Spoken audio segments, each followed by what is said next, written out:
31 октябр асосгузори сулҳу ваҳдати миллӣ пешвои миллат президенти ҷумҳурии Тоҷикистон муҳтарам Эмомалӣ Раҳмон ва раиси маҷлиси миллии маҷлиси олии ҷумҳурии Тоҷикистон раиси шаҳри Душанбе муҳтарам Рустами Эмомалӣ дар ноҳияи Синои пойтахт корхонаи равғанбарории ҷамъияти дорои масъулияти маҳдуди Файзи Баракатро ифтитоҳ карданд. корхонаи равғанбарории ҷамъияти дорои масъулияти маҳдуди Файзи Баракат аз ҷониби соҳибкори ватанӣ Файзалӣ Ҳоҷиев бо мақсади дастгирии сиёсати созандаи пешвои миллат ва дар доираи амалисозии ҳадафи стратегии саноатикунонӣ бо суръати кишвар дар масоҳати 1 гектар бунёд шудааст. корҳои сохтмонӣ моҳи декабри соли 2022 оғоз гардида имрӯз ба истиқболи сазовари 35-солагии истиқлоли давлатии Тоҷикистон мавриди истифода қарор гирифт. корхонаи мазкур аз ҳисоби даромади софи ҷамъияти дорои масъулияти маҳдуди Файзи Сомон бунёд гардида иқтидори солонаи он коркарди 25 000 тоннаро ташкил медиҳад. дар корхона дар як шабонарӯз 70 тонна ва дар як моҳ 2100 тонна равғани босифати навъҳои Баракат, Шедевро, Интер ва Сонсе истеҳсол мегардад. дар ин ҷо 50 нафар сокини маҳаллӣ бо ҷойи кори доимӣ таъмин гардида оянда бо боло бардоштани иқтидори истеҳсолии шумораи коргарон ба 100 нафар расонда мешавад. сипосгузорем аз ҷаноби олӣ ки моро занони хонашинро ба ҷои гор таъмин карда маоши нағз зиндагимон хуб рафта. корхона бо мақсади таъмини талаботи сокинон бо маҳсулоти истеҳсоли худӣ ва дорои сифати баланд таъсис ёфтааст. дар ин ҷо 4 намуд равған аз пахта, маъсар, лӯбиё ва офтобпараст истеҳсол ва дар зарфҳои гуногуни пластикӣ пур карда мешавад.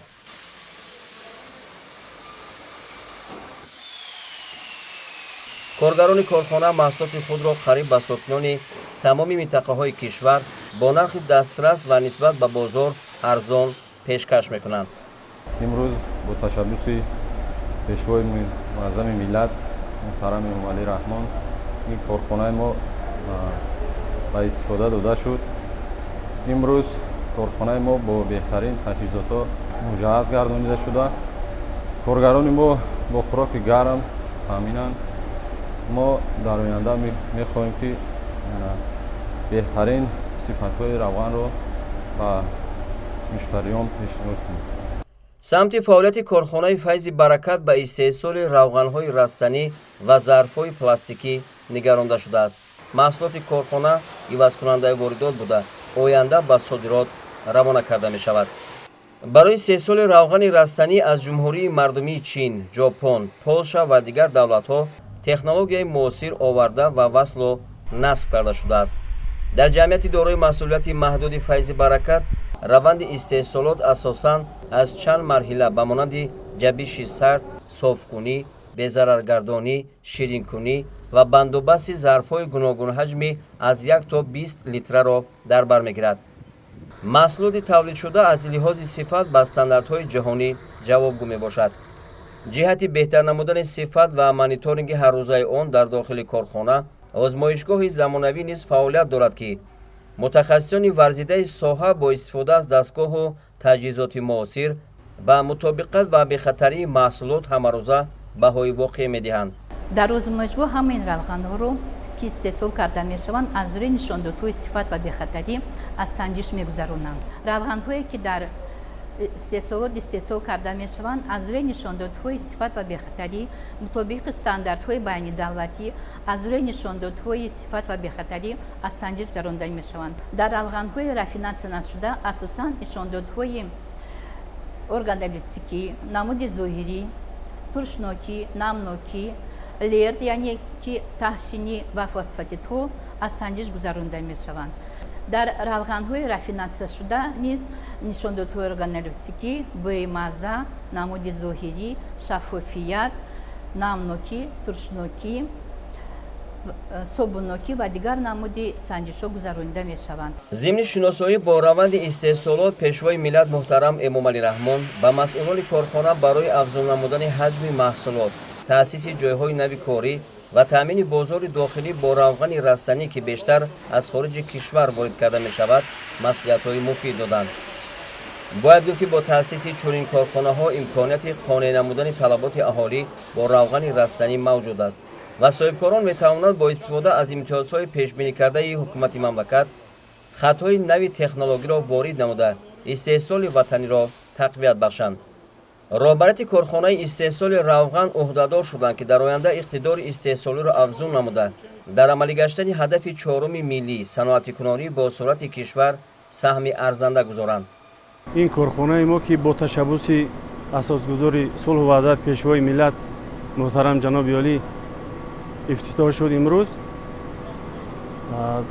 дар ин корхонаи мо 5 сехи коркард вуҷуд дорад ки равғани хомро инҷо оварда коркард мекунем, тоза мекунем, ширин мекунем, бастубанд мекунем, баъд ба мардуми ҷумҳурии Тоҷикистон пешниҳод менамоем.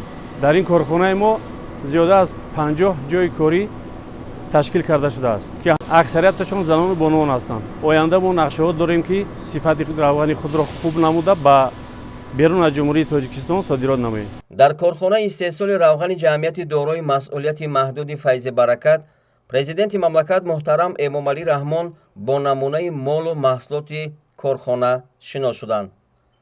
айни ҳол дар ҷумҳурӣ 53 корхонаи истеҳсоли равғани растанӣ фаъолият мекунад. дар 9 моҳи соли ҷорӣ 14,300 тонна равған истеҳсол шудааст. дар шаҳри Душанбе 4 корхонаи истеҳсоли равғани растанӣ ва 5 корхонаи бастубанди маҳсулот мавҷуд мебошад. дар 9 моҳи соли 2023 аз ҷониби корхонаҳои мазкур 122,6 тонна равғани растанӣ истеҳсол ва 1,300 тонна бастабандӣ шудааст. баъди ифтитоҳи корхонаи нави равғанбарорӣ ва шиносоӣ бо ҷараёни кори он сарвари давлат муҳтарам Эмомалӣ Раҳмон ба соҳибкорони ватанӣ барои дастгирии сиёсати созандаи роҳбарияти давлату ҳукумати ҷумҳурии Тоҷикистон обод кардани як гӯшаи диёр, таъсиси ҷойҳои нави корӣ ва истеҳсоли маҳсулоти ивазкунандаи воридот изҳори сипос намуданд.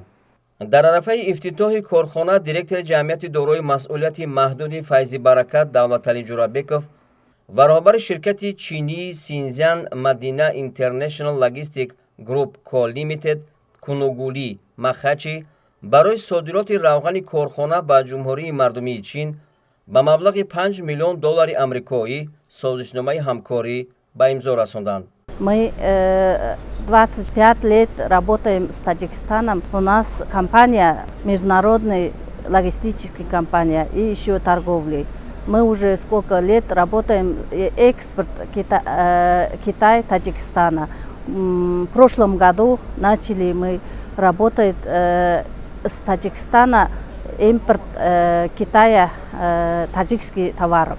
Сейчас мы уже работаем, 3 компании, контракт подписали, почти 18 машин товары привезли Китая.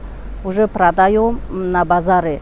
Дальше мы еще работаем с экспорт Китая файзбаракатом, еще мед и еще хозяйственные товары. Вот эти раз подписали контракт с файзбаракатом, масло, экспорт Китая, Синьцзянский округ, Кашгар, Ташкорганская область и еще есть весь Китай мы продаем вот эти таджикские масла.